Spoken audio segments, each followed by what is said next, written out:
back for round two. Why round two? God, I don't know. Maybe we just hate each other. So we are doing WCW episode 2 from January 10th, 2000. With me, as always, is the Professor Bad Yo-Yo. So why do good girls love bad guys? And the living legend, Craig. Good evening, ladies and gentlemen. Alright, that works. Most generic opening ever from me. So, gentlemen, I'm glad you came back for round 2. I thought last week scarred you for life.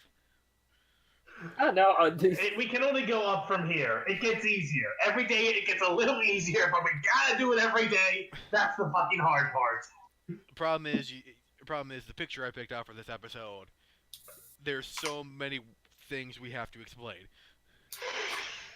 Like, why is there a cage? Why does Kevin Nash down there? Why does Terry Funk have a branding iron? Why does Kevin Nash have a heart on? All of that will be explained. Kinda.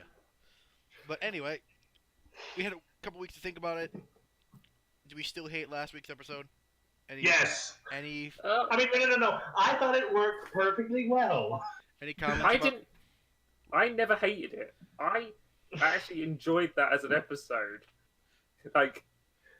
The wrestling product wise, it was a bad episode, but I enjoyed it as in the sheer entertainment of it. Okay. I think Vince Russo's intentions were clear with the show, and I think he ultimately succeeded. Yeah, I think Vince Russo's intention on this show is to have Jeff Jarrett fight every 3 matches.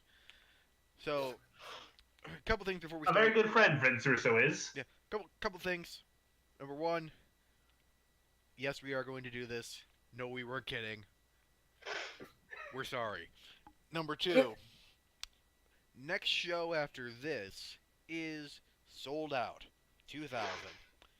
With all of the matches that aren't going to happen and the matches that are going to happen, and so we are doing the running commentary for it. When will that be? Fuck, we don't know. Probably next week if I have, time off.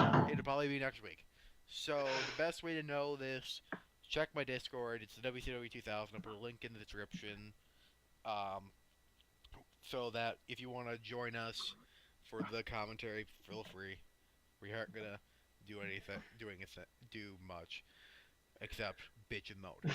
React to insanity. React to whatever the hell is going to happen. But anyway, besides bask in the glory of Russo. Well, yeah, we can do that too. Anyway, before we start, anything we need to say? Any of you two need to say anything? Any words of wisdom? When in doubt, hit the cardboard box a little bit harder so you don't David Flair it. You need to always be thinking about past angles with Russo, I guess. Alright, I guess. Alright, let's get started.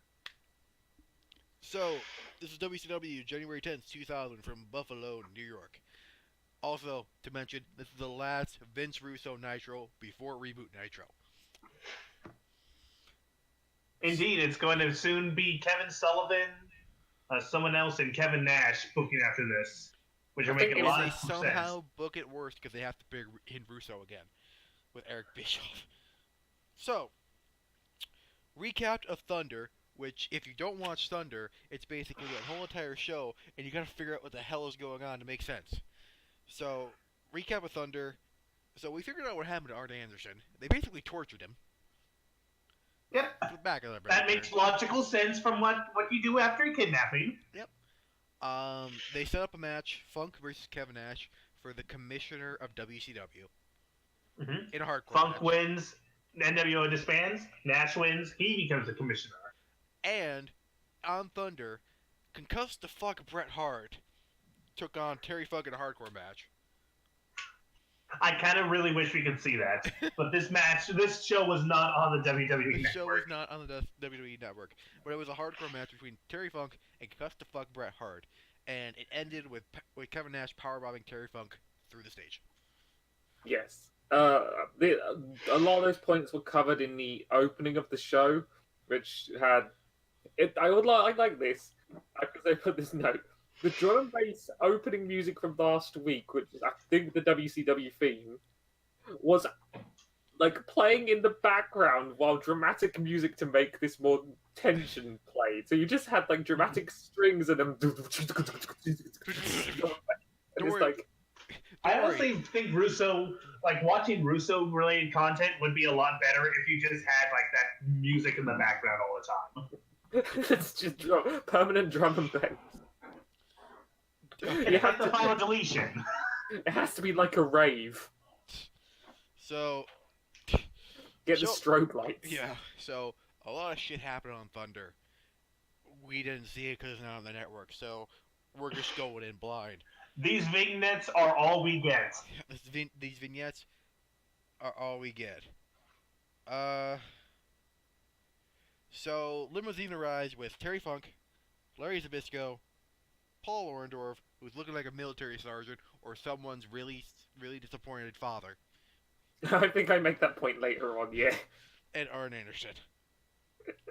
Luckily, it's not. Luckily, there's no 20-minute promo at the beginning.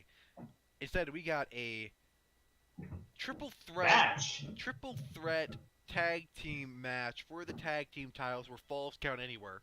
It was not a triple threat. It became a triple threat, but it was started as an original tag match and then became a triple threat with a delayed entrance. They did the Baja Fish Taco special with David Flair and Crowbar just turning up at a random time. Because they're crazy. And especially because it was for their belts. So, the Revolution of Perry Saturn and Dean Malenko take on the Filthy Animals, Conan and Billy Kidman. Versus Flair and Crowbar. Shane Douglas on commentary. And I hate the theme again. They played the horrible B-sex theme from Crowbar and David Flair. I don't think they're going to have it for a while. So, and now we got some good old-fashioned faction warfare. Faction warfare. It gets so many people on this show. Yeah. And everyone gets spotted. So Shane Douglas on commentary. Like he said, like Craig said, the Filthy Animals and the Revolution are fighting right off the bat. It's going. Shane Douglas does mention there will be a new member of the Revolution that sold out. What? Oh boy. Yeah.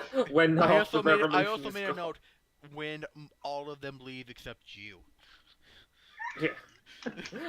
I gave this credit. When I was making notes, I gave Douglas half a point for correcting Tony Schiavone when he said Shane Douglas and he said the franchise and just like as loud as possible.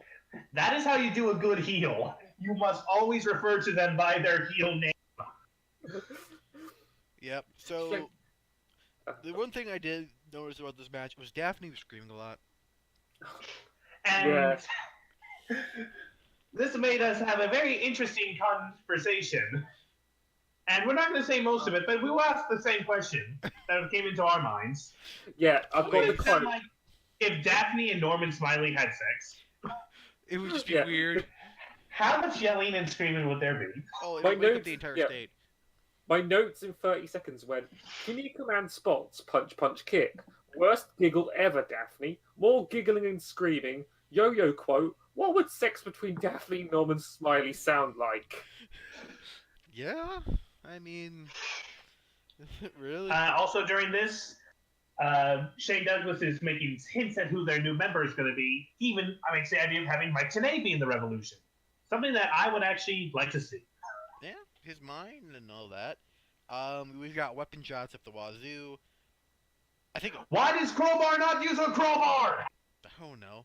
So then the Revolution start to beat up Ray, who I don't know if kayfabe or in real life had a torn ACL. I don't remember. It could be possible it was real because his knees are fucking terrible. It's the first time his knee gets ever hurt. I hope that never happens again. So they take Ray, who's not even in the fucking match, to the back area by like the stage. Put him on a table, and then here's Perry Saturn about to do the New Jack spot. I actually have in my notes New Jack spot. Where he's gonna. So he dived off the balcony. And I put in all caps, idiot. He was an idiot. Because after that, David Flair ran over and pinned him. Yeah, David Flair Because he's runs it. wacky. That was it. Like, Honestly, I thought this match was. Oh, anything else you guys want to say before we start reviewing the match? no. That's Now, that's I'm, what I I'm got. gonna say this.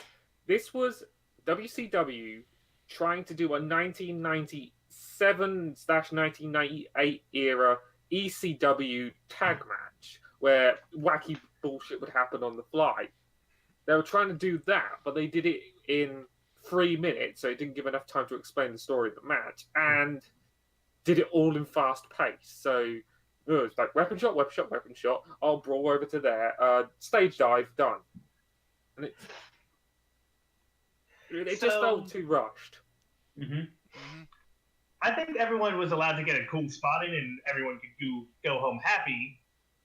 I do think the match definitely needed a better camera because, like, Kevin Dunn, as much as people make fun of him, he can occasionally get a good shot of it, and he can make sure you understand what you need to focus on.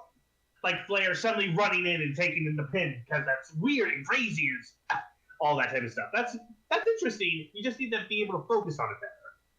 On paper, this would be a good match. Not the case. By the way, here comes our only edition of Who's the Face?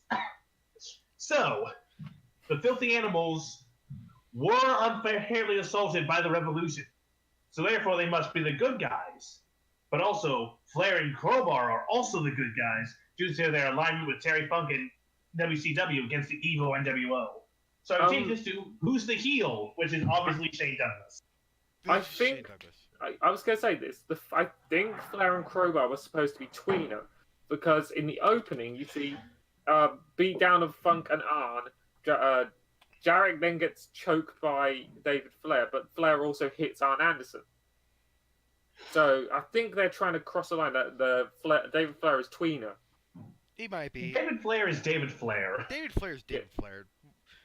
Later in the year, he gets more crazy. So David Flair is a cardboard box. So he's not a good wrestler. He's not a bad wrestler. Oh wait, yes he is. He is the wrestler. So no, he's just bad a wrestler. All right. So after that, they go to the interviewers. They're hyping up stuff. First thing, they don't know what's happening on the card. Yeah, I put it on my notes. Forever special. Book it on the fly. Book it on the fly. The two things they do hype: the face-to-face meeting between DDP and Buff Bagwell, which they must not touch each other for 5 minutes.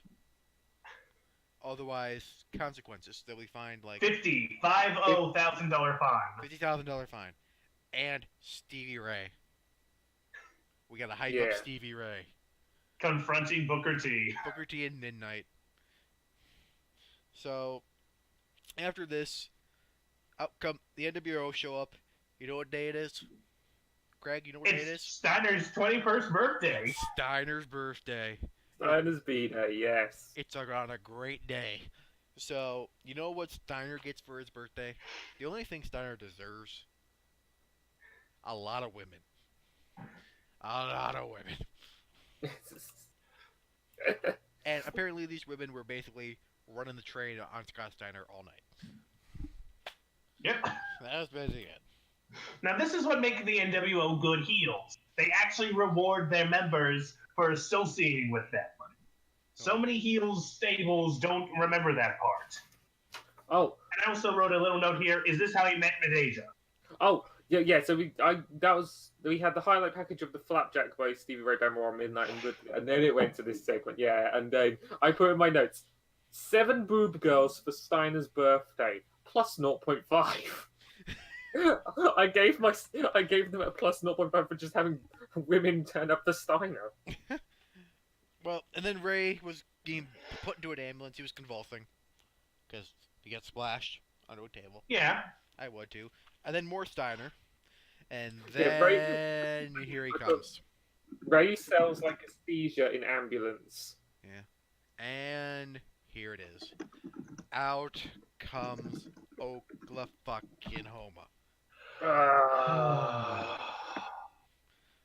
Now, if we don't know who Oklahoma is Ed Ferrara doing a bad JR impression because apparently they thought it was funny. It's not. So Oklahoma is basically going. Oklahoma at the pay per view is challenging, of all people, Medusa for the WCW Cruiserweight title. Number one, is Oklahoma even a cruiserweight? No. That was question. No. That was my question. Was Oklahoma even a cruiserweight? I this is the part of my notes where I just put loads and loads of swear words. Yeah.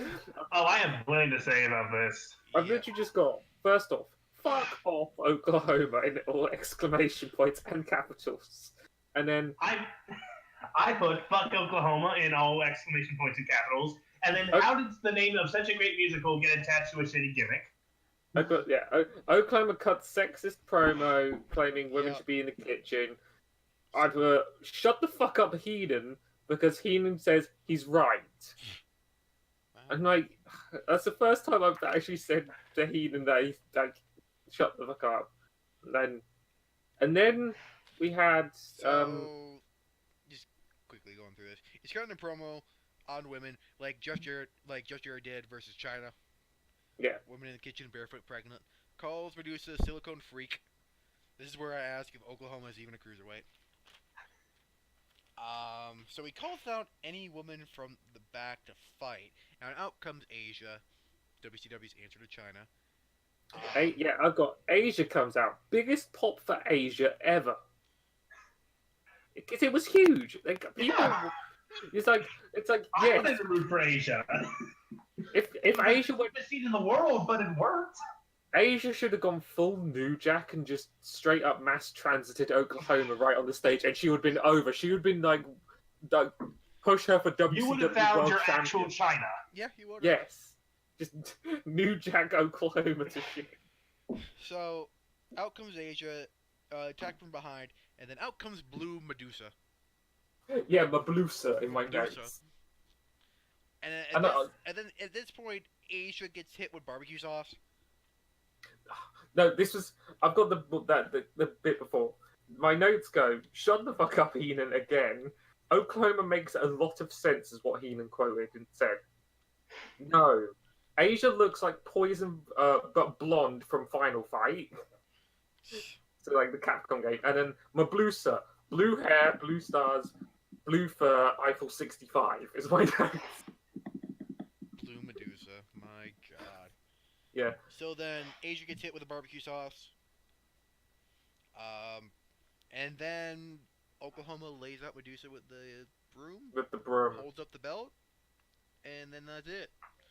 Yeah, I put, after that, I hate this. Oklahoma can eat 10,000 barbecued cowboy cocks and then -2 points. Like, they lost, I took away 2 full points on the show.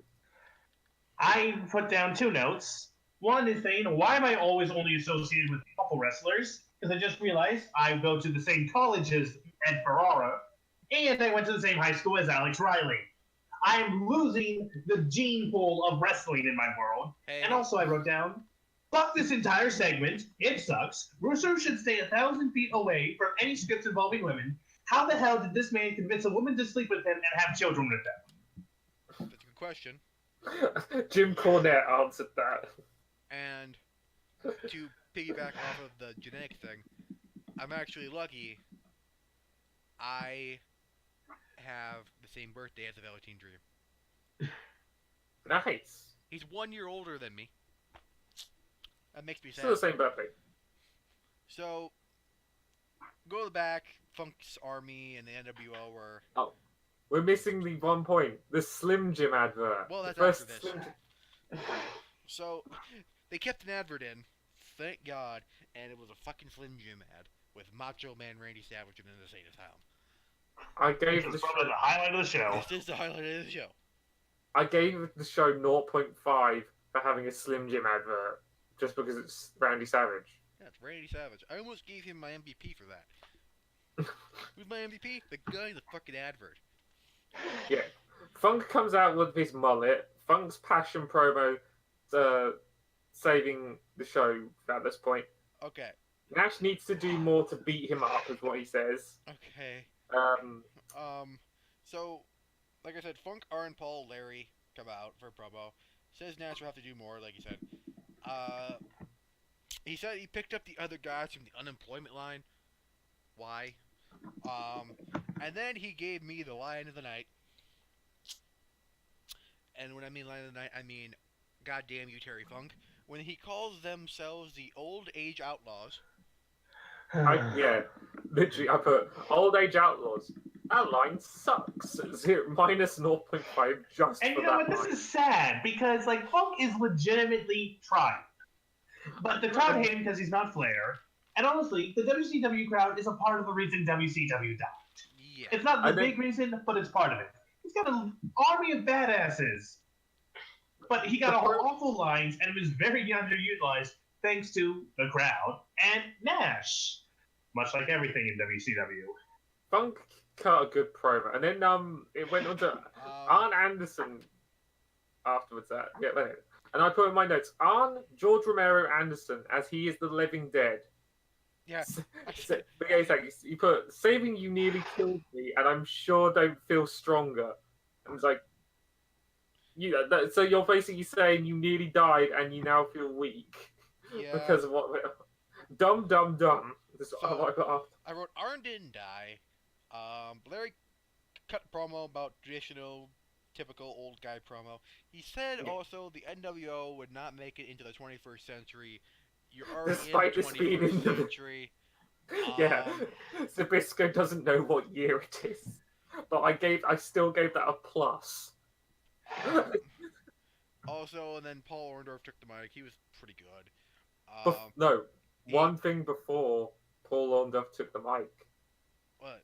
We had a camera pan, and in the crowd, like we had the young trainee wrestlers, and the front row was Elix Skipper, primetime Elix Skipper's debut.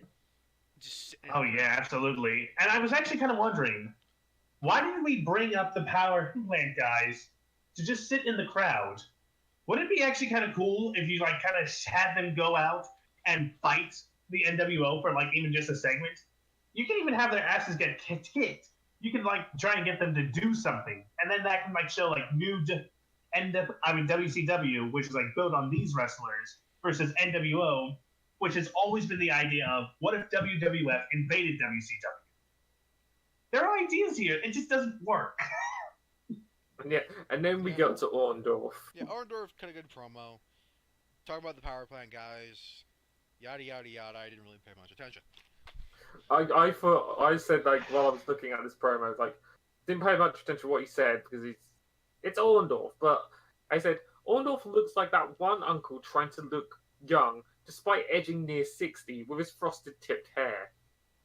He had frosted tips. He looked like like the Michael Cole from like early 90s with his frosted tip hair. And it's like, oh god damn it, he doesn't look cool. So then the NWO come out, so that's put one on the NWO theme list. Theme scoreboard. One. Nash makes a bunch of old people jokes. He goes worse than that. I actually remember the joke he makes is like when he said, "Do you not remember the beating I gave you, Thunder? Do you have Alzheimer's or brain damage?" And I'm like, oof. Literally on my notes I go oof. It's like that's not a good. That you don't cross that line when you, especially when they know what we know now, about concussions and that, and the whole Bret Hart thing at the time as well was still wrestling with concussions. It's just So I also wrote here the fans still cheer the NWO question mark. Apparently. So they like Nash. Yeah, they like Nash, I guess. So Funk makes matches. Jarrett is in 3 fucking matches tonight. It's a straight match, a bughouse brawl, and then a cage match. All against old people. Then 3 very good friends of Terry Funk. Very good friends of Terry Funk, which we'll get to later. Jarrett makes a football joke. Yeah. Jarrett also looks like he stole Brian Christopher's glasses. Well, yeah, I mean, he had those kind of glasses. But then Terry Funk makes Chris Benoit the special guest referee. I literally say, Funk says Benoit, Our Lady Peace guitar noises. Yeah, the referee is Chris Benoit for all 3 matches. And then he also books Nash versus Brett for tonight as well, doesn't it? Yep. So he books Bret Hart versus Kevin Nash for the world title. So like 6 days before he has to defend it against Sid, it's Bret versus Nash. If they take it easy tonight, they're suspended with 1 year for no pay. The funny part was both of them were like, "Oh, we can deal with that." But then Brett, obviously not realizing it, Funk has to remind him, "You're gonna lose the world title though." And then we just have a very awkward 30 seconds of just trying to figure out how you can save this segment. You couldn't. Yeah, you couldn't. So and then Nash makes a very suggestive licking motion joke.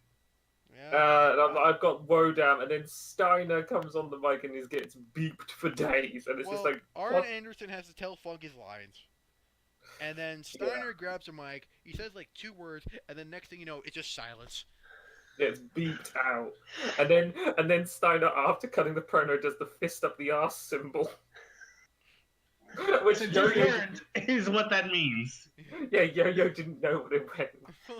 Didn't know what it means, but overall thoughts on this whole entire Funk NWO thing? On paper, again, this is an ambitious episode. Because there's a clear idea of what they want to do. Before you forget, Funk threatens to wash out Scott Steiner's mouth with soap. Oh, and he will fall through on that threat. I put somehow segment was great despite botch. It really was a botch. Mm-hmm. The whole botch of having to explain Arn's lying to him and Visco not knowing what year it was, and just the old age outlaw bullshit. It was entertaining because Nash and Steiner and Jarrett hit the right keynotes, and so did Funk. So, like, you give them the mic and give them like 10 minutes, and they'll give you something entertaining. The first thing Funk says is "dead man walking," because he's referencing the fact he was thrown through a stage and he's still walking around. Better than Sid, even. So, Buff and DDP are walking backstage because their face-to-face is next. Arn goes Yeah. to limbo, and then Kimberly shows up. My actual note has one of the lines we both said, because Buff's, we said it must be cold in Buff tonight because Buff's nipples were erect. Yeah. We saw them through his sweater vest top. So, And then we had the limo segment which leads to nothing with Arn, and it's like 0.5 plus to this show. He picked the wrong limo. It was Kimberly's. yep. So, they do a video package between DDP, Buff Bagwell, and Kim Burley love triangle promo. Unfortunately, there was no what did you do that one night in Milwaukee thing. That was fun. I hated this whole video package. Like, DDP was making suggestions of Buff's sexuality. Buff's stuff ain't big enough. Is this feud really about Kimberly or about the being a pissing contest? I put absolute shit. So okay, you were gonna say something, Craig? It's like when they do a feud that features relationships, it always never works out. It's always kind of dumb, and that's the same reason why I don't like the Samoa Joe AJ Styles feud going on, because it's giving me too many flashbacks to awful TNA and bloody Claire Lynch storyline. So we get the face-to-face between Buff Bagwell and DDP. Gene butchers DDP, calling him the stuffed DDP. Yeah. That was great. Which wouldn't have been that bad. And then DDP drops the mic. Yeah. We have a fucking timer. And honestly, this was the best part. And Just seeing how long they had to wait. and then And you can see they were seething and wanted to kill each other. and then Yo-Yo, because he went just like this, is like, well, at least they're not counting down by 10, 9, 8, and going brr every time. Yeah, I say, I've got my notes. Clock appears. Is this the real-time clock till WCW's death? Yep, Just 5 minutes left. We got 5 minutes of WCW's death. So they have a basic promo battle. Buff says, that he's a good listener. So Yeah, I'm a good listener. All you They ladies- said it's all so you- cheesy. all you ladies and men out there that need to tell you problems, go tell them to Buff Bagwell. He'll listen for you. Saying that they're just friends. And then they made some lines about, I think, penises. No, the one line that I say was like, it was deliberately said by Buff. It was like, I'm better at your shortcomings. And he said coming slowly and like with more inflection to it. I said, I put, do not say Cummings like that ever again, Buff. And I gave that part of the segment like a minus 0.5. I didn't know what they were saying. Yo-Yo, you got anything so far? Aside from, I like the time clock, and I think we should have more of that because it really makes us think on how crazy things are. Who's the face? Because they were trying to. Is DDP the angry boyfriend who's jealous, or is Buff the guy who is a homewrecker? There we go. We got 2 rounds of Who's the Face tonight. Is that good? There'll be many more. We'll have more. Actually, I think this is the last one. Well, Bret Hart versus Kevin Nash. Well, like this, Oh. but okay. Well, I thought we were going to do the Well, last. that was like clearly heel versus heel, though. Yeah. Buff says shit, gets borderline shoot punched in the face by DDP, So- and I gave that whole segment a minus 0.5 as Okay. well. So Oh, that punch was awesome. So DDP Yeah. says bullshit. They talk about a bar night, and then I wrote here, I'm pretty sure Buff did have sex with Kimberly. I also wrote the promo was still going on after the timer, and then DDP cold cocks Buff Bagwell right in the face, and it was fucking awesome. Honestly, if we needed a shoot fighter in WCW, well, we have. I think GDP would be better than Tank Abbott. Well, we'll get to Tank. But we'll Abbott. talk about him We'll later. get to Tank Abbott. That's the reason this fucking show's named after him. Yeah, we go to you were saying about the Nash and Brett segment. You got I put Nash and Brett bitch and moan like a married couple for 6 seconds, then cut. You're getting a bit ahead. Yeah. So, you were forgetting in that thing, Buff also beat down after he got cold cock in the face, beating up Kevin Nash with a baton.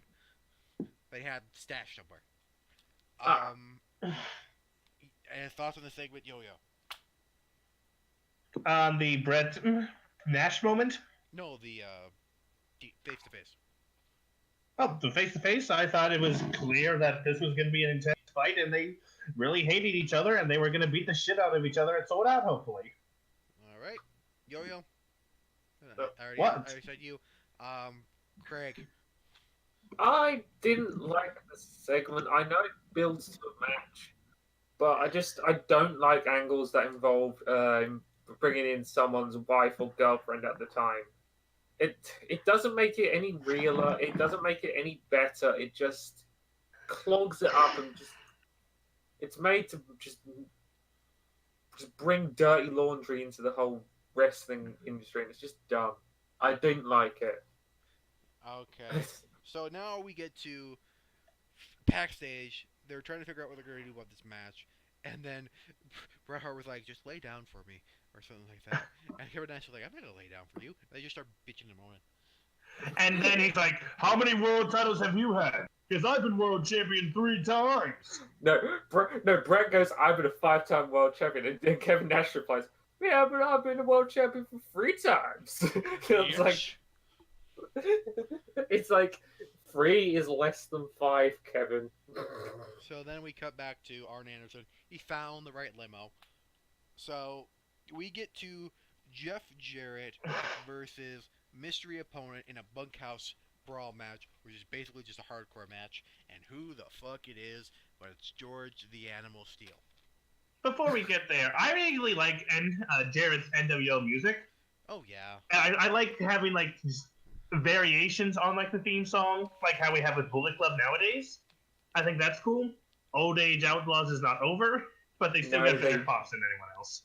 They used the term again, but I like that George Animal Steel came out for this match. It was kind of interesting. He was still active at this time. Yeah. And he wasn't awful. Although he was looking like a grandpa. He did look like a grandpa. So at the beginning of the match, George just starts throwing things. Yeah. Broom came out, and I was like, okay, now I'm reminded of Oklahoma -2. Broom is now officially ruined for me. So when they got into the ring, George was going for weapon shots. I wrote, and I noticed Jeff Jarrett was having none of it. Yeah, he was fleeing so many things. It's like George was throwing like all this stuff to the outside to try and hit him, and like Jarrett just every time was dodging out the way, not wanting any of it. It's like, nope, no weapon shots for me. And then also when he got hit with the weapon, he put his hand up like 2 minutes before. Yeah, that's straight up and over his head, so like, and had made no contact whatsoever. And this is how Jeff Jarrett keeps wrestling to this day. Yep, safe. So, and then he does the turnbuckle spot. George does. I wrote here, "Oh God, put a shirt on." I put, oh God, don't eat turnbuckle foam. He ate it, you idiot. That's what he's known for. He's known for being kind of slow. Yeah. Yeah, but that's so how we have hazardous. and it's turnbuckle foam. I think he's okay. So It'd be like those pregnant women who eat sofa cushions. Well, they got cravings. Leave them alone. You don't know that. So we have an attempted guitar shot, but then Arn hits him with the best spine buster in the business, and then Chris Benoit fast counts, and Jeff Jarrett loses. Yeah, I got fast count interference. This match was bad. Okay, now I understand that this match on paper might look like it's awful, but there's a very specific reason why it exists. Because people fucking hate Jeff Jarrett. Jeff Jarrett is very good at being an asshole. And now we have an entire show dedicated to making sure he looks like a goof, he looks like a loser, and he just gets beaten up the entire time. And isn't there a little part of your heart that just is happy seeing that? It's like if Sami Callihan had an entire pay-per-view named after him, and he just got beat up the entire time. Called You forget.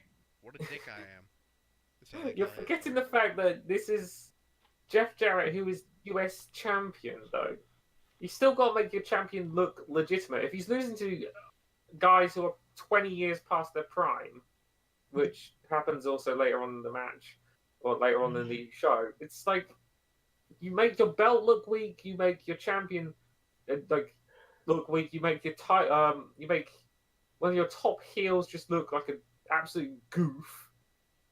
However, he is one, losing to legends, not just old people, and two, again, there's a lot of cards stacked against him. So you're just trying to bend all the rules to beat up Jeff Jarrett, but you know he's still a threat. And honestly, I think Jeff Jarrett was supposed to retain the belt and sold out. So that was like the compromise if Vince Russo had his way. But he's not even on the pay-per-view. So this is assuming Vince Russo had his way. Yeah. Wait, can I just say the 5 words I have written down for the next part, the start of the next segment? Steiner naked champagne boob ladies. Yes. This was backstage. Steiner only had a towel on. He was drinking champagne with the boob ladies. Why do you call them the boob ladies? Because that's what they were. They were just big-breasted women. They're women. I know, but that was the whole point of them being you there. You could was at least because call they them were Steiner's big birthday presents if you want to like objectify Steiner's birthday present. Then okay, I'm sorry. There we go. I apologize for my use of the term Ooh, lady. So yeah, like I said, comes out in towel. So cut back to Nash and Jeff Jarrett not giving a shit that he just lost to a fucking old guy. He cuts away and they just talk about the main event. Recap. Yeah. No, it's like Nash and Jeff talk. The segment doesn't actually end, it just cuts away randomly. What? So recap of the Stevie Ray beatdown on Thunder that we forgot to talk about, but that's okay. Um, Stevie Ray cuts a promo. He almost falls on the ramp and Titus O'Neil's feet. I gave that part of the show +1 point because he nearly tripped over. Stevie Ray, Stevie Ray, Stevie Ray. Yeah. Calls everyone in Buffalo a Buffalo fruit booty. Yeah, he cuts the promo. He's like, no charisma, Tony Schiavone, and I'm like, Stevie Ray, that's a good point. And then the Buffalo fruit booties, another good point. He's making some good heel promo points here, and I'm impressed. Stevie Ray is not known for being the best wrestler, but he could cut a really good promo. Sometimes. But, let's see here. Something about Yes. shoes. Yeah, talks about the hood and shoes. Out comes Booker T in Midnight. At this point, Booker T has a mic, but Gene Okerlund, because he is a good man and a great interviewer, needs to put his own mic in front of him, so now there's two mics.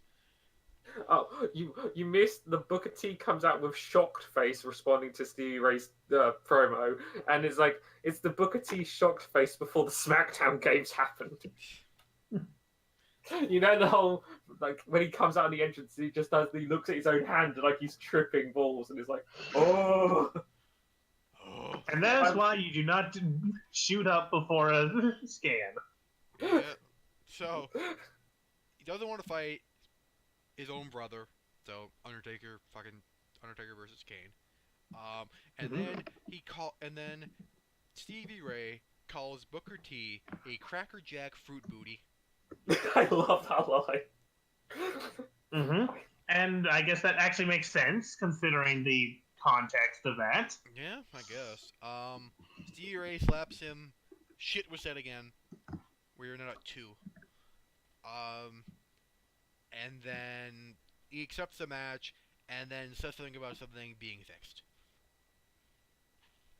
It's like I really enjoyed this segment. Stevie Ray was entertaining as a heel and got some really funny lines in this, even though they're supposed to be heelish. Booker has good storyline selling, and they just had a good chemistry. It was a really good segment. From all the points I gave it, actually made 2 points up in the show, so it redeemed 1 Oklahoma. Booker T and Stevie Ray are a positive for the show. So, Yo-Yo, yeah, I think about it? Yeah, I really like these kind of storylines, just on how much you're connecting to your old lifestyle compared to your new one, especially when you kind of move on. I always just feel like that's a great storyline you can have in wrestling, which is always just a time moves forward. And I think Booker T and Stevie Ray, they actually did care about this feud a lot. We've seen Booker T and Stevie Ray fight before, but this one felt like the most important one of their career. And Styles versus Daniels a few times. And I kind of can see it. It's kind of like seeing LAX versus OGs right now. And I kind of really enjoyed this segment. And I think Booker T was probably the best actor on the show. Yeah. Let's see here quick. We goes backstage. We go to Jeff and Brett talking for the NWO, and it lasts for, from what I remember, 6 seconds and then cuts away. And I put, these segments have ADHD directing. No offense to people who have ADHD, but it was just there was no focus. There's no attention on the actual segment. It's just let's film this for about that long and then cut away. So and it's why? Also, at Sold Out, we're getting the debut of Big T. Yay! Big T. We will talk about Big T at the next show, but we gotta get to Jeff Jarrett. Step up to Punchy. It's Big T. Step up to Punchy. So we gotta get to Jeff Jarrett having a second match of the night. Jeff Jarrett is in a Dungeon Rules match. Yeah. The referee is Terry- Chris Benoit, and his Terry opponent Funk. is not Terry Funk. God damn it, Craig. Sorry, I was gonna say Terry Funk comes down with the Old Age Outlaws. And Then Tito Santana. So first off, Funk is talking about WWF on WCW. Great. The opponent is Tito Santana. And then Heenan. Wow. Why is Heenan excited for Tito? Maybe they. Well, I think Heenan was actually more just like, oh my god, I've had so many clients who had their ass kicked by Tito Santana. This is a bad thing for Jeff Jarrett, who I like, because I'm Bobby Heenan and I like bad guys. Yep. So And then Sorry, I was going to say, the one note I do have before the match that happens is Tito Santana has a cape on in 2000. He did this before David Arquette's famous cape. Yeah. Santana should have been in the Triple Cage match instead of David Arquette. So, also we should mention there's a Buffalo Bills player in the front row, yada yada yada, football. Mm-hmm. And I would say that this guy was very, very much into this show, and he really, really hated Jeff Jarrett. Yeah. It's like NWO Fiend count number 3. The main thing I noticed was the Tito botch. Oh, yeah. Yeah. He couldn't Tito. Tito can go better than Lash LaRue. 5 seconds later, Tito botches it. I was like, I literally put that in my notes, and then he botched it. And I'm like, I eat my words. I have to compliment Lash LaRue, my wooden spoon winner from last week. So, there's a double team. Here comes the Bills player. He pushes Jeff Jarrett. Paul Orndorff gives him the power driver. Fast count. Did we really need that for Tito to win? No, yeah, I've got American Football Guy. This is not because we're trying to make Tito look like a legitimate threat. It's just more, let's find ways to torture Jeff Jarrett so the fans will want to tune in from WWF because they hate Jeff Jarrett and they want to see him suffer. So, it's just, the one thing is, the only thing I was mad about is like, yeah, you did the fast count, I understand, but you really need to do it after the pile driver. Yeah, the pile driver looks really good. I'm give all credit to Orndorff. Orndorff could hit that spot really well. Yeah, he hit his spots better than Tito did in the match. So, Yo-Yo, anything to say about the match? The kind of interference from the football guy, we've had that type of stuff before, and I think this was better than other ones. This is a lot better than like Clay Matthews versus Bully Ray. I still don't understand why the American Football Guy was there, but I know it's like Buffalo and it's the home city, so I can understand it. Oh yeah, that's just a typical wrestling thing. Yeah, it's like when what's that guy's name? Jones something. Vinny Jones. Yeah, Vinny Jones. Vinny Jones was at there. I'm the goddamn juggernaut. It's just a wrestling trope. It just happens. So. But yeah, I got American Football Guy interferes, Orndorff interferes, pile driver, fast count again. Damn it, -1. So also, at this point, Tank Abbott is coming out. Tank Abbott. I defended this guy last week. You did, and now this is the reason why he's in fucking 3 count. Quack, quack. No, him bullying Doug Dillinger was the storyline. And then he cuts the promo. One of the key lines in his promo being, 6 days till I kick Kicky Boy Huckleberry ass. So, I wrote here, Tank Abbott sounds like a fucking kid. He has no emotion in his voice. I also wrote this is why he didn't usually cut a promo. Tank gets, okay. So then in his promo, he's basically talking about Jerry Flynn. Jerry Yeah. Flynn. And Man. then he's also talking about Doug Dillinger for some reason. I don't remember why. He punched him, and like Dillinger doesn't like him punching people. Oh. So Doug Dillinger comes out, and then Tank Abbott gets punched in the face by Doug Dillinger. Yeah.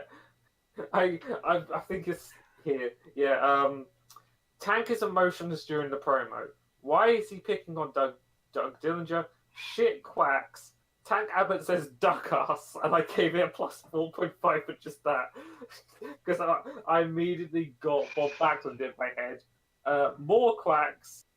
And then he punches Doug Dillinger, and it was like punching and humping. That's all I put, punching and humping. So It was. Yeah, I put down that Tank Abbott clearly he desperately needed a Paul Heyman. He needed a. And I was thinking about like who could do that kind of role for him? I was thinking, what if we got the Taskmaster? Why don't we put Tank Abbott in the varsity club? Why the fuck is Michael trying to doing this? Good point. So, also Jerry Flynn comes out and kicks him when he's being arrested. Yeah, kicks him in the cuffs. Well, we know who the heel is. Let's break it around.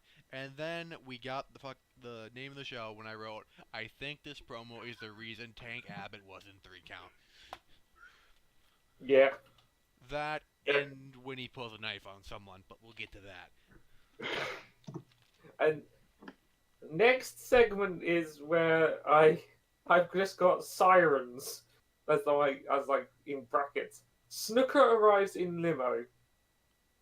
And then I put, he murdered a chick in the 80s. It was acceptable at the time. Shout out to OSW for their fee. God damn it, Craig. Terry Funk's very good friend. Terry Funk's very good friend. So Snooker shows in the limo, and then Terry Funk's other good friend, Chris Benoit, gets laid out. So this match just got weird and uncomfortable. NWO theme count number 4. So Jeff Jarrett versus Jimmy Snooker in a steel cage match. There's no ref, and they just leave the door open for like a good 30 seconds. Jarrett cuts a promo before it starts, though. He does say the term, he is the chosen one. He is. Now, this is I think this is this part where he starts to bring this into his character of the whole chosen one. Chosen one. And then I wrote, well, never mind, here comes Chris. Jeff doesn't let him in. Chris beats up Jeff as the ref. I accidentally, in my notes, I've just looked over them. First time since looking over them last week. I didn't spell Chris Benoit's name right. I spelled Chris Refwar. Okay, great. I don't know why that got me, but yeah, Chris Refwar being attacked backstage comes out. The attack led to nothing. Why bother having it happen? So they beat up on Jeff. Out comes the old age outlaws. So they beat up the heel 4-on-1 in a rousing game of really he's the heel. He's getting his ass whooped 4-on-1 in a cage, and then Jimmy Snuka and Chris Benoit climb to the top of the cage. And Jimmy does the splash. Chris Benoit does the headbutt. Oh, God. Jimmy pins Jarrett for the 3 count. So we know that Jarrett, that he's not going to do the 3 matches. But I found it funny that when I was reading the Wikipedia page, Jarrett, who was here to wrestle Chris Benoit in the Triple Threat Theater series, suffered lingering headaches from Benoit's diving headbutt off the top of the steel cage. I suppose Benoit didn't have lingering headaches after that. No, but Thank God he didn't. Jarrett did, and you know what happens after that? He was forced to vacate the WCW United States title. So this is why I was explaining as well earlier. These matches made your WCW champion, US champion, look weak. It weakened him as a character, and it weakened the belt, and now it's vacated. So the belt is even more weakened. I don't believe that. Because it doesn't have a true definitive champion yet again. Okay, but here's the aspect. Because one, this is not WCW's fault that he got injured. But two, again, these were when the cards were stacked against him because you're tired of the NWO stacking the cards against WCW. They are finally getting a piece of their own medicine. And that is what Terry Funk's master plan was. Give them all a taste of their own medicine and have them get humiliated for once. Because the NWO, if you remember in 1998, 1999, 1997, they always stood above WCW and rarely got their asses kicked. And for once, the NWO got their asses kicked this time. And I'm so happy that happened.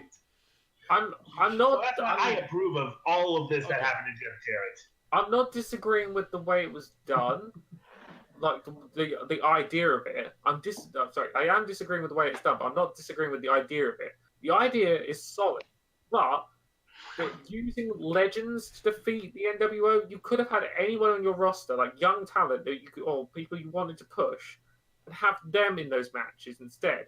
You could have a really good match or short matches, good short matches, and then push your talent. Instead, you're using the older guys for a cheap pop on the TV ratings, which I don't think even paid off, and it gives no prolonged push. And you've also weakened the United States Championship, as I said, because Jarrett has to vacate it due to injury after this. Time out. You know who wins the belt the day after sold out? No. Jeff Jarrett. Ooh. He gets awarded to him by, spoiler alert, Kevin Nash, commissioner. And see, the chase begins again because you want to see someone who beats up Jeff Jarrett and rightfully holds the United States Championship because Jeff Jarrett is a chicken shit heel.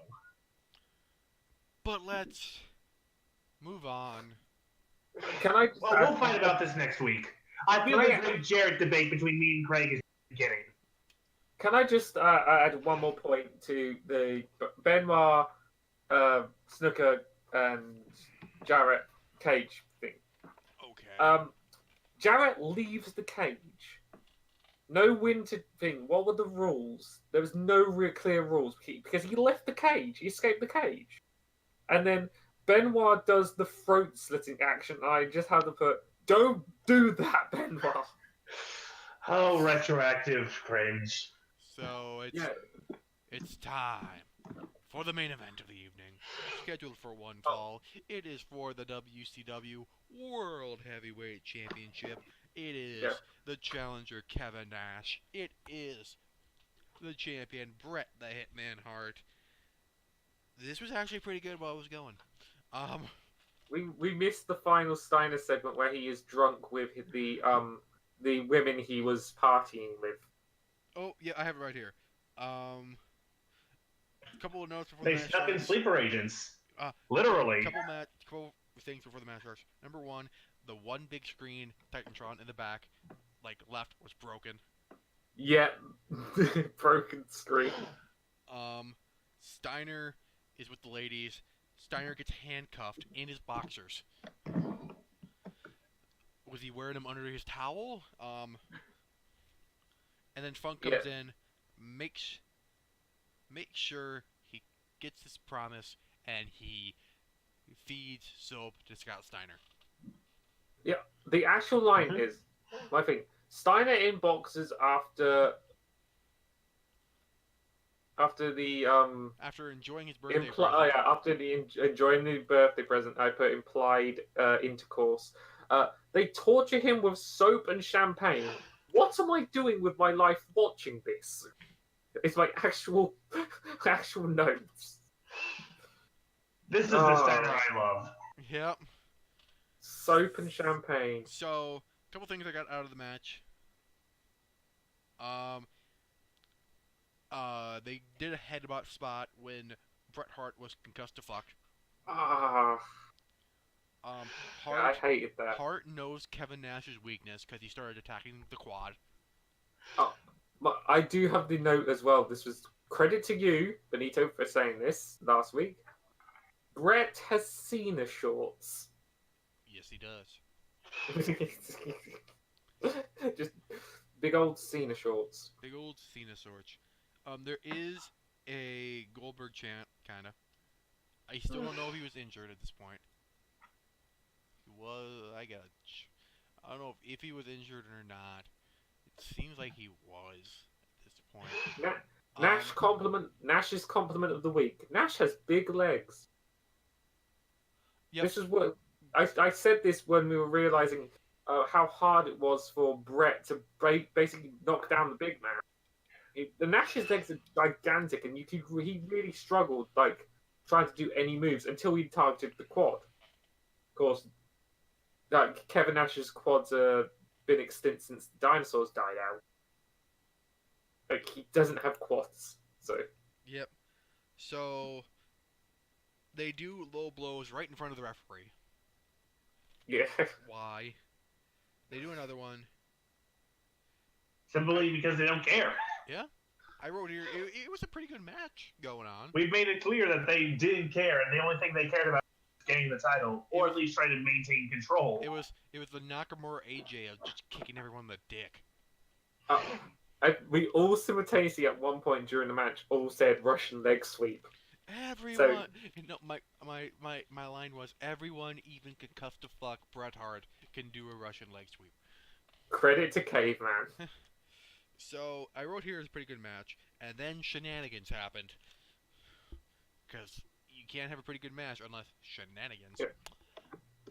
Kevin Nash gets a chair. Out comes Arn Anderson with a pipe and a referee shirt. Out comes Sid. Yeah, Brett does Anderson's- something that makes me say, "What was that, Brett?" The cage is coming down for some reason. Powerbomb to Brett. All of this for a match that's not happening. Yeah, I've got Anderson smashes Nash's back like that one guy in the nightclub hit me in the back. True story. That's why my legs messed up. Sid runs out. Rubbish kick on the outside. Wide lower the cage. Powerbomb by Sid. Arn counts the pin. Sid wins match he wasn't involved in. And then screenshot. So we'll get to that. One thing, they're putting all this fucking effort in for a match that they know is not that. I don't know if they know it's not happening, but I think they don't. The match is not happening. It's kind of funny looking at this in hindsight.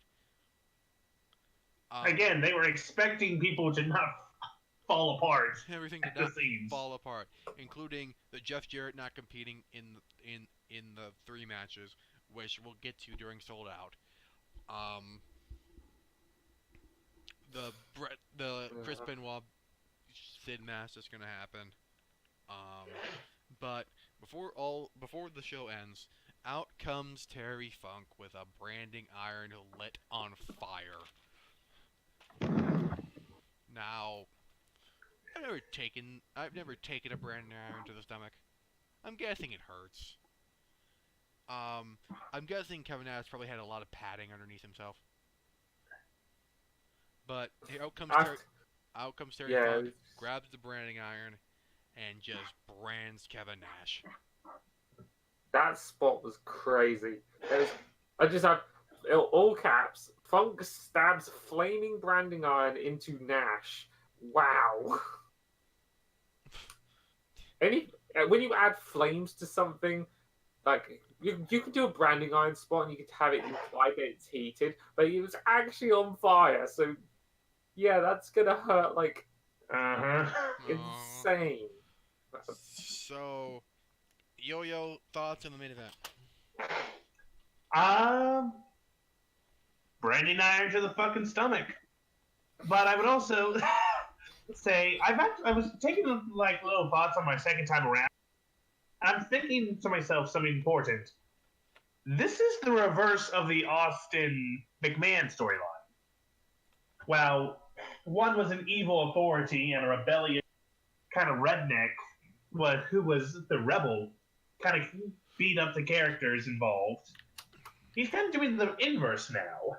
Now he's having this redneck be the authority figure and take on these guys who are kind of trying to rebel and destroy everything. I think that's actually kind of interesting to see what would have happened if it actually saw the light of day and not just ended at this storyline. Yeah. I thought the main event was pretty good. Had some good wrestling. Of course, there was a fuck finish, but it's building up to sold out.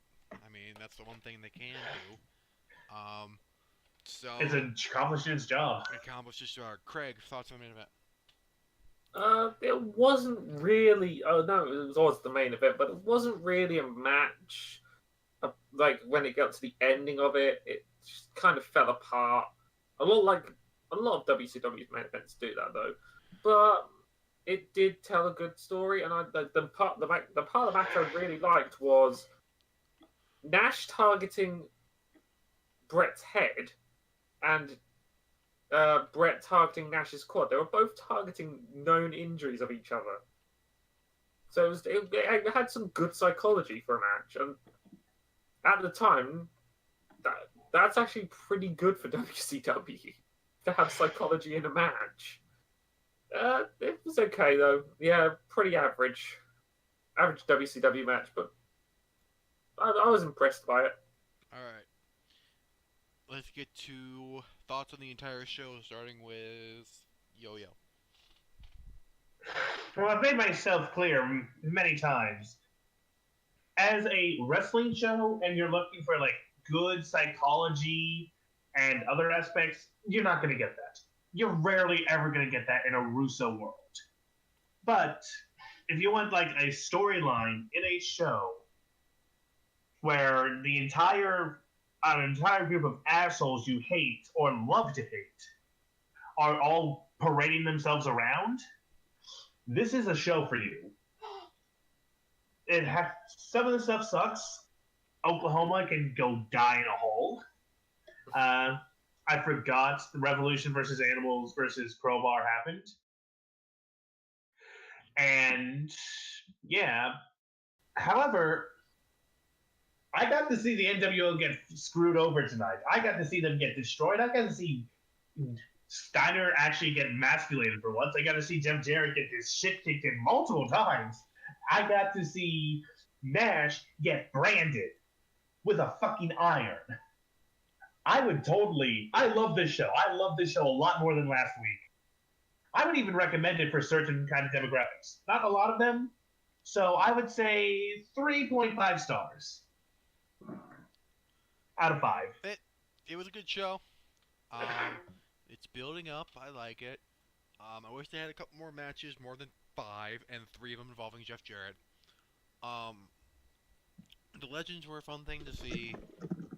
My only negatives of the show were Oklahoma, Tank Abbott, whatever the hell Booker T and Stevie Ray were talking about, and DDP and Buff Bagwell in the middle of their promo having a dick contest. But besides that, everything was good. Greg? Again, I've got my scoring value system that I invented for this. Entertainment value. It was an average show. I enjoyed it. It wasn't the best, but it wasn't the worst. Just watchable, I'd say.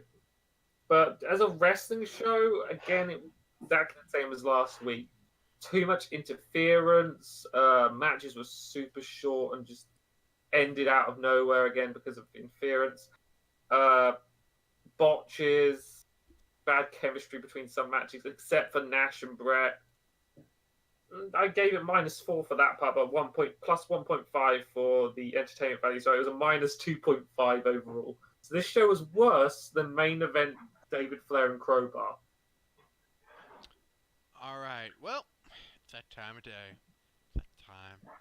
Let's go into the awards ceremony. Sponsored by no one, because who would fucking sponsor this? I would. Sponsored by Western Union that wants to be associated with filthy animals. So, actually, no. Sponsored by Forever Wrestling and Brawl for Me, which you can find on Forever Craig's channel and Pomp Productions channel. So, we will start with the MVP of the night. We will start with Craig. I had to go with Booker T. Booker, in that promo, sold the story really, really well. Actually got me invested in it more than I was.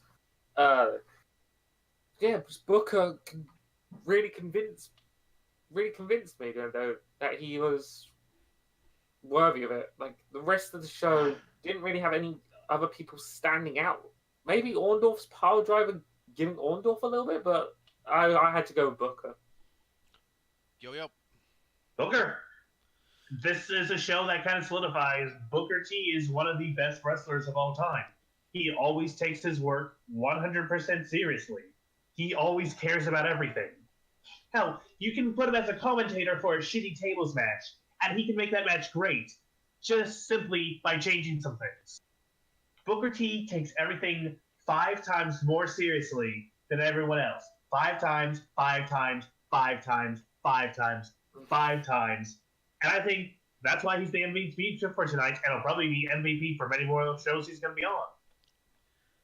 This is the first time we disagree. My MVP of the night's DDP. 1, I thought he cut a really good promo. And 2, I am giving him extra points because of that cold cock fist. It was fucking amazing. I loved it. That borderline shoot punch. I just couldn't. I mean, he got his ass whooped, but that punch made the most of it. So, DDP for me. Match/segment. I think we're all unanimous on this one. Uh-huh. Main event. Let's say it all together. 1, 2, 3. Main event. Yep, main event. And what part of the main event? The fucking branding iron. Yeah. That was my spot of the night. My spot of the night was the branding iron of Nash. My segment/match of the night was Drunk Steiner with the women. Okay. Well, I thought for entertainment value that brought so much more entertainment. Well, if I had to set it out to an entire segment's worth, I'd say Booker T versus Stevie Ray. Spots, I'd say the branding iron. Spot, I gave it to Scout Steiner and the Ho Train. And then we get to the penultimate award, the Wooden Spoon Award. We probably all have the same one. Which we all agree on. All right, on the count of 3. 1, 2, 3. Oklahoma. And then I am going to get one thing we are going to do is we're going to get some sad music. And what we are doing,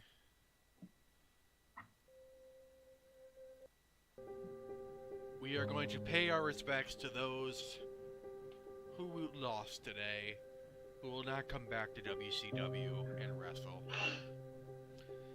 We lost today Dean Malenko. Well, he's going to be on the pay-per-view, though. Well, I meant on Nitro. Oh. Because we're doing the commentary, so. Mm-hmm. So we lost today Dean Malenko. We lost Perry Saturn. We lost Chris Benoit. We lost George all Steele. the legends except for Terry Funk and Arn Anderson. Eddie Guerrero. Eddie Guerrero was on the show. We didn't even see him. And the penultimate one. Today, we lose. Not wrestling on Nitro or WCW again. Brett, the Hitman Hart. Oh shit, that's right. Yeah, this is the last The match. last time Bret Hart wrestles until his shitty match against Mr. McMahon at WrestleMania.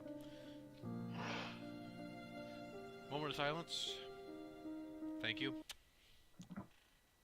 Well, any final words before we kick the bucket? Oklahoma's debut on this podcast is the one thing I regret.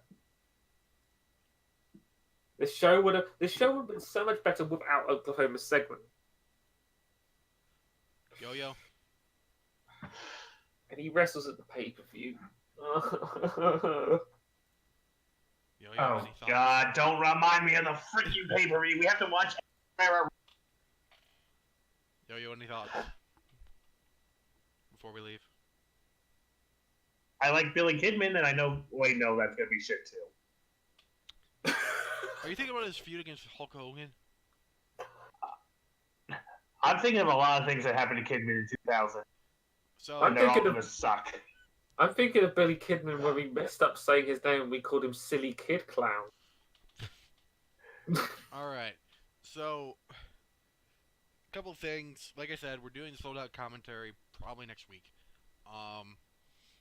If you want in, go to the Discord link. I posted it in chat when we live this. It'll be in the description of both the videos that I'm going to post. Besides that, we'll see you at the pay-per-view, everyone. Have a good day, and sold out. try to stay sane. I've been a bad boy, as you can see. So why do good girls fall in love with me?